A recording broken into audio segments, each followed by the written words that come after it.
I am Dr. Paul Drouin with Dr. Amit Goswami, and we just finished an extraordinary meditation. And, it's also about the Noosphere today because it's a project I launched online, a platform where people can gather together. And of course, you explained very well the non-locality. And if we align together with this intention of healing and healing the world, I think we cannot be wrong. And how I was inspired by this to find this word noosphere is come from Pierre Teilhard de Chardin. And I was very amazed when I read your book, Creative Evolution, to find that that was also an inspiration for you. And the way, because he's a scientific, he's an archaeologist, a paleontologist, and a priest, Jesuit, and a mystic, and as the other mystic, the way they most of the time view the world or experience the world is very close to quantum physics. And so you found that there is not a similarity, but really a connection between how you see quantum evolution and the way Pierre Teilhard de Chardin described these phases, from biosphere to noosphere and the crystalsphere. I like you comment about that. Yes, especially the idea is my favorite idea too. Later Aurobindo explicated on this idea, and he also had the same kind of thing, and started seeing evolution as the evolution of representation making power of matter.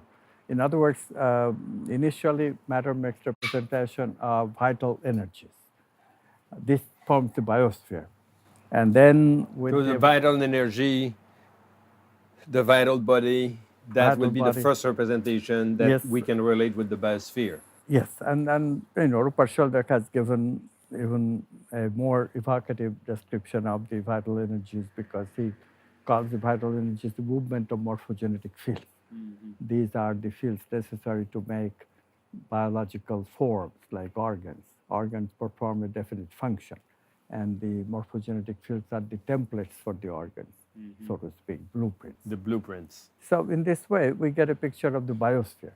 And then when the brain develops the neocortex, then we can make similar representations of the mind. And this representation form the noosphere.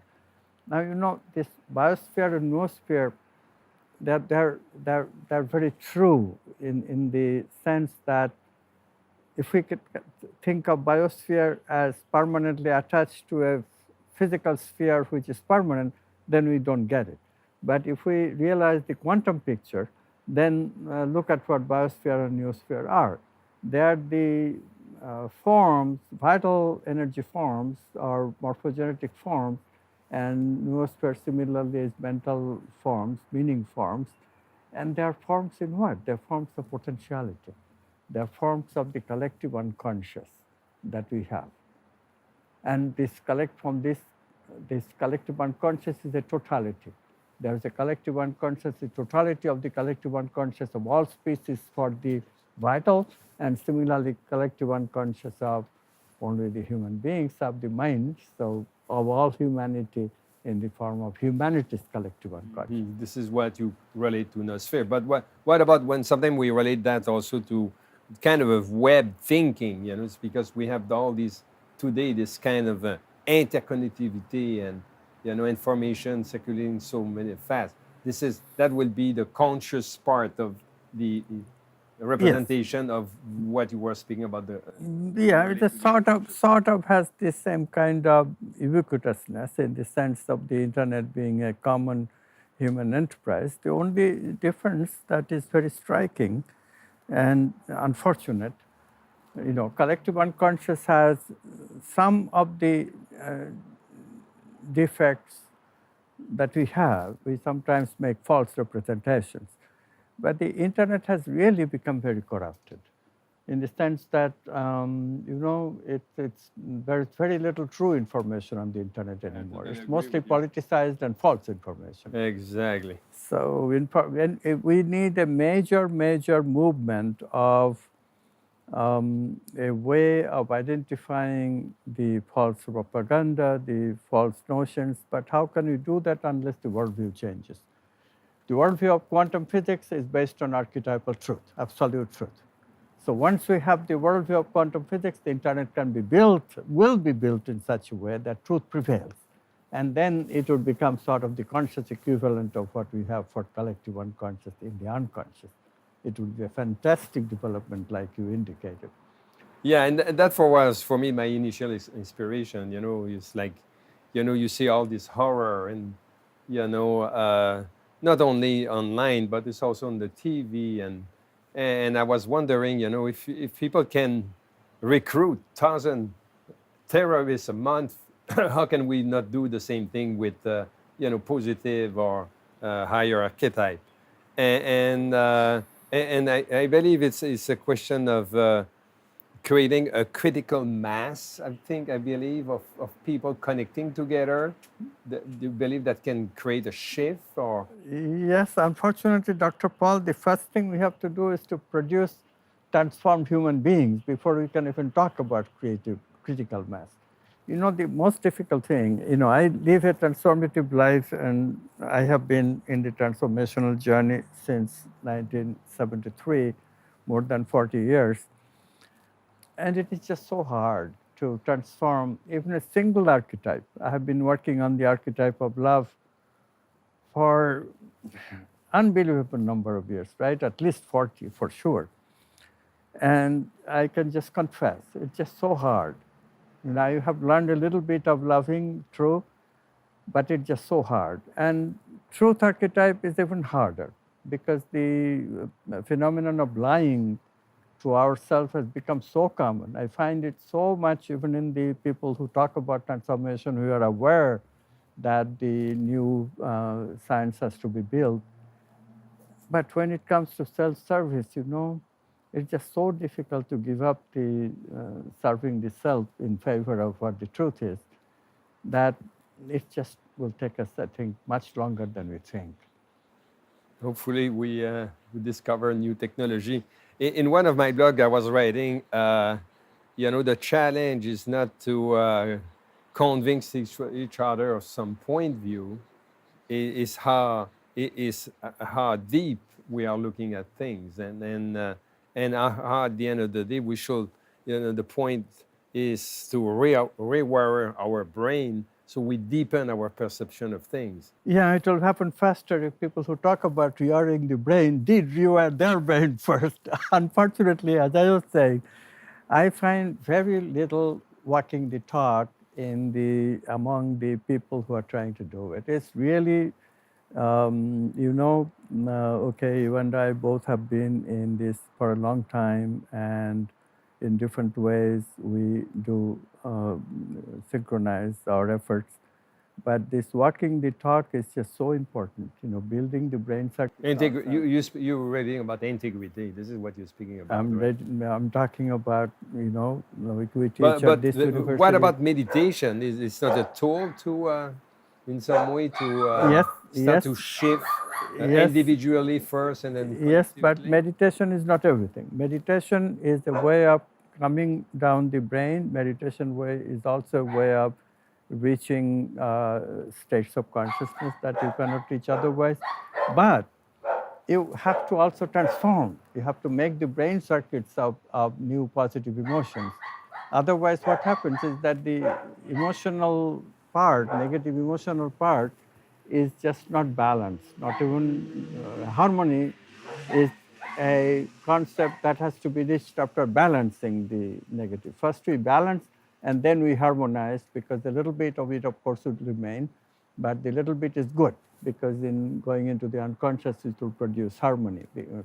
So we are speaking of, you are relating to the supramental. This is what you... But this is a prerequisite to the supramental. And this is why we talk beautifully. We are doing some things about it, and more young people are coming in, and they probably will do what we are doing much better. I sometimes wish I discovered all these things when I was much younger, because then maybe I'll be faster in As you transforming. said, they will, walk on the shoulder of other Yes, other yes, giants. yes, of course. And I hope that they will stand on our shoulders and they'll do better. So one question I have, because you all the time coming to this, the fact that we have what it takes to do representation of the vital, and what it takes then the brain for the mental, and then when you come to the supramental, it's like we don't have the inner apparatus to collapse these archetypes. We don't have the apparatus, and I don't think that the brain can ever make that apparatus to make direct representation of the supramental. But new hope has arrived. We now have discovered that What about if it's there and we just didn't awaken it? Well, Because there is, when we look at these mystic and people that has, do meditation for years or have done this kind of integration work, they have awakened a possibility, like, for example, they have this inner vision that a regular man will not have. He will open the, we say open chakra if this has a meaning, but I mean, actualize the full potentiality of re-archetype in the chakras and the meridians and so on. It's not because it's not there, it's because we didn't tap in, we didn't actualize our full potentiality. it's possible that the brain becomes coherent in such an order, such a degree, that the supramental can be represented in the brain. I did have an experience once, I became sort of embodiment of love for a couple of days, but it didn't last. I have heard of people reporting similar experiences Yeah, I think I have in a this, temporary I have few this, days. I have this peak too sometimes, yeah. But it doesn't last. So my feeling is that the brain can do it, but only temporarily. Brain cannot do it permanently.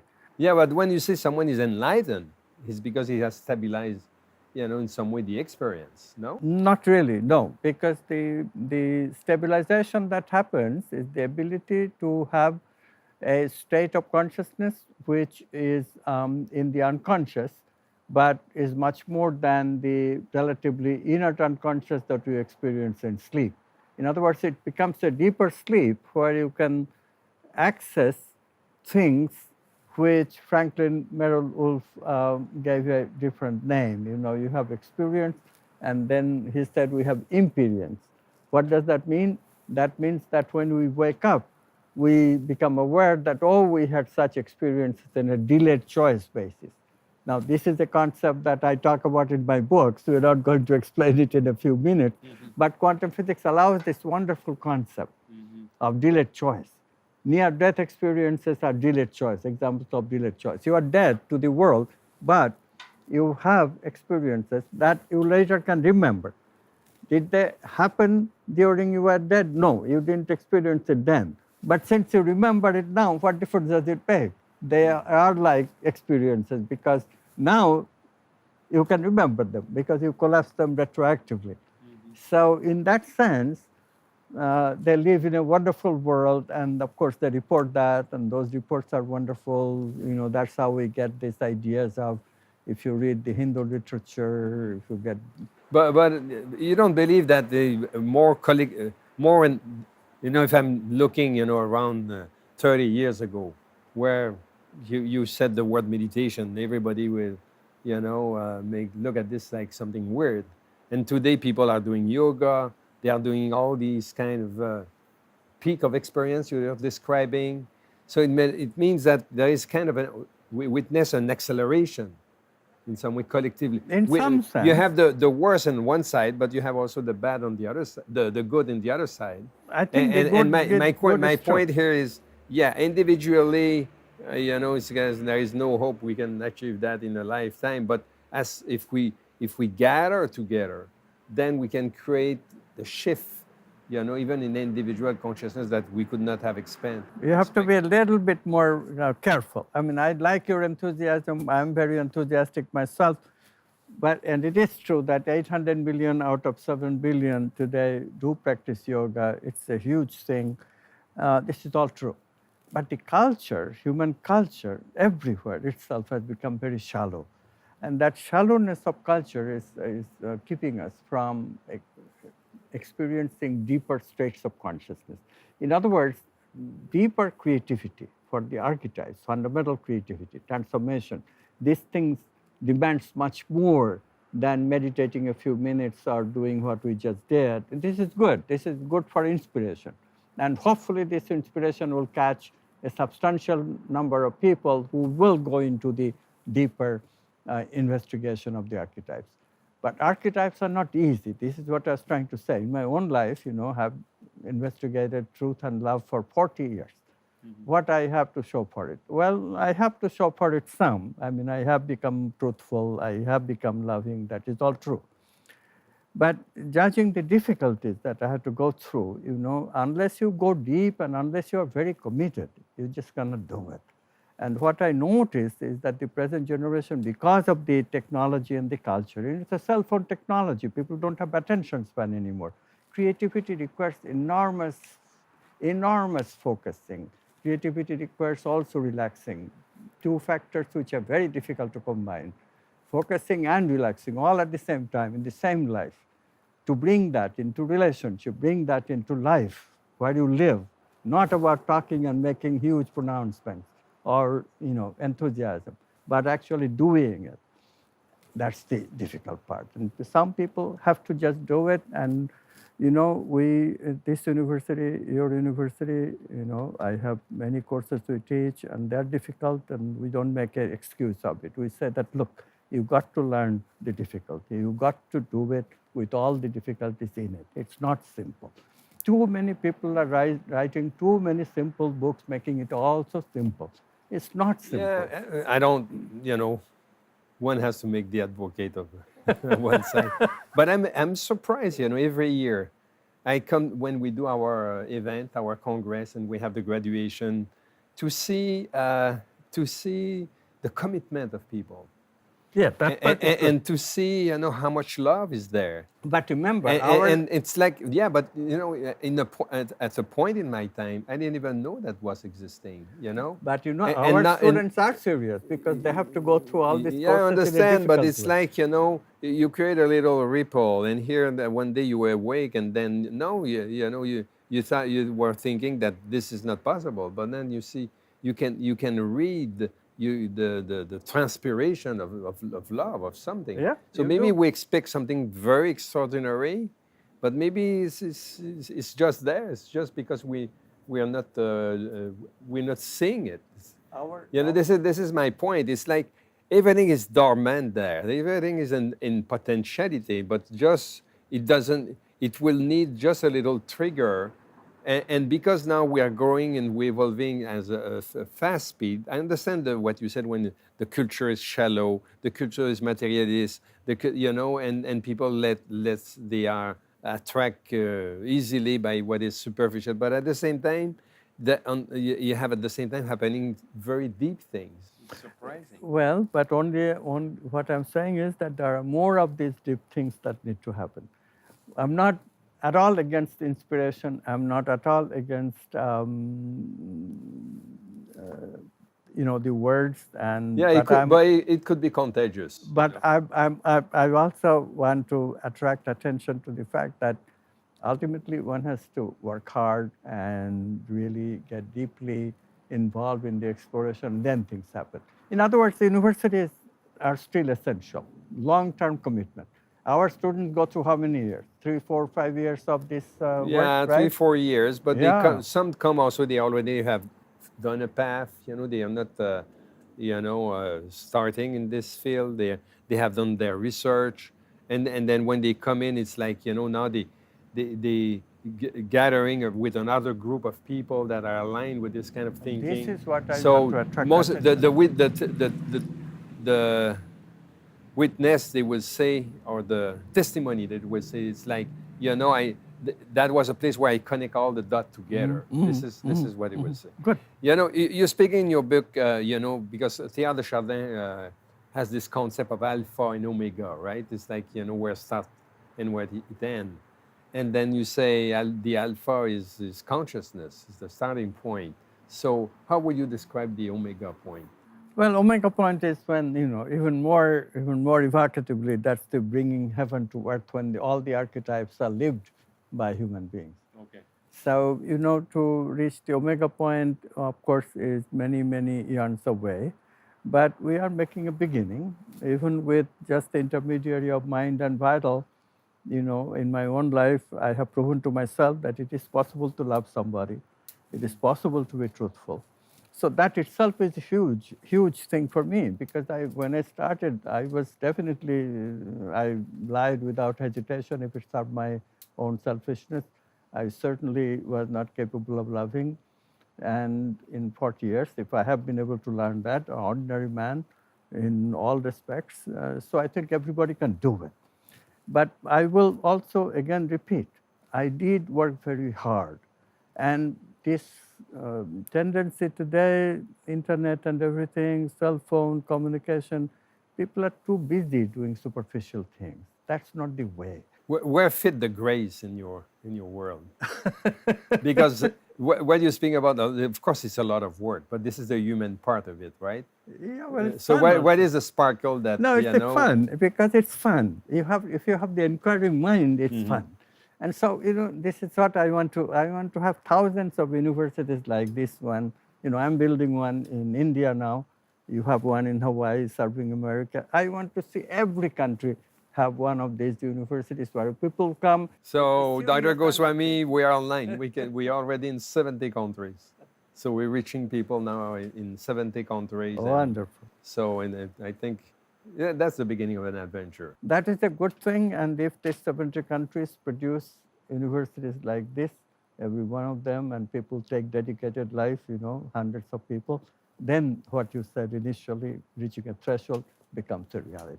Yeah, I have in mind Gandhi, who was just one man. A man that, by his intent and his, of course, he was very disciplined and something has been able to shift, the will or the spin of a nation. So if and then sometimes I say, we're not Gandhi, of course we are not Gandhi, but maybe thousands of people that meditating, connecting to gathering together with an intention equal one Gandhi. So if we make the equation 70,000 Gandhi, another one 70,000, 1,000 will be 1% of the population. So it's it's the today thing gets so viral, and maybe I'm an enthusiast, but I like to have faith. I don't know about the viral part. And I know the work. You know what goes viral is so shallow. So I don't know about viral and all that, because that is good in some sense, because for political change, it brings political change much faster. I appreciate that. The Arab Spring was greatly helped by the internet. But I think we are talking about matters of such depth where inspiration is just a beginning. And then the people who are serious, let them hear us. In the Bible, you notice Jesus repeatedly says repeatedly, for those who can hear, let them hear. So I am in favor of Jesus. Those who can hear us, let them hear. And let them hear this, that it is true, the archetypes, it is true, consciousness is the ground of being, but please be inspired enough to take the undertaking seriously. If you can hear this, you'll come to universities like ours, you'll take this seriously, and you'll follow it up, and we'll have thousands and thousands point of light like you were talking about. That would be wonderful. Thank you. We will. That will be our last word. Thank you very much, Dr. Goswami. Find out more and enroll in a degree program today at quantumuniversity.com.